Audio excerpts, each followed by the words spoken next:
many long months of struggle and of suffering. You ask, what is our policy?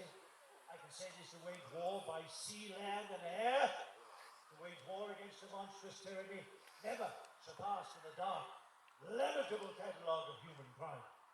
That is our policy.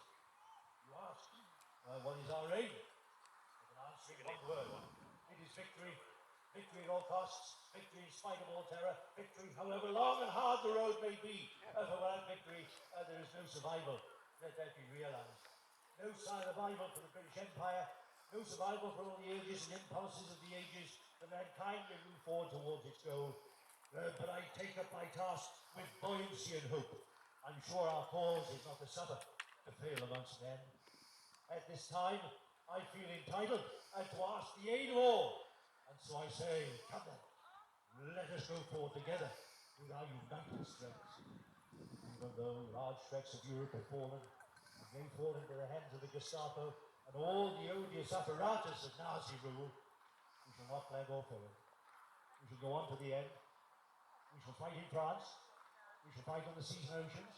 We shall fight with great confidence and great strength in the air. We shall defend our island, whatever the cost may be. We shall fight on the beaches. We shall fight on the landing grounds. We shall fight in the fields and in the streets. We shall fight in the hills. We shall never surrender. And even if, which I do not for a moment believe, this island or a large part of it was subjugated and starved, that our empire beyond the seas, armed and guarded by the British fleet, would carry on the struggle until in God's good time, the new world, with all its power and might, steps forth to the aid and the liberation of the old. What General Vaughan called the Battle of France is over. I expect the Battle of Britain is about to begin.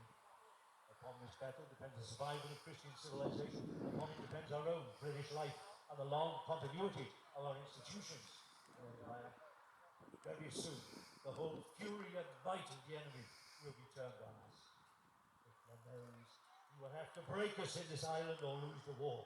If we can stand up to him, all Europe may be free, and the life of the world may move forward and abroad, the sunlit uplands. But if we fail, then the whole world, including the United States, including all we've known and cared for, will sink into the abyss of a new dark age, made more sinister and perhaps more protracted by the lights of perverted science. Let us therefore brace ourselves to our duties, and so bear ourselves that, if the British Empire and its Commonwealth lasts for 1,000 years, then we'll still say, this is their finest hour. Advance, Britannia! Long live the cause of freedom! 3 cheers for their majesties!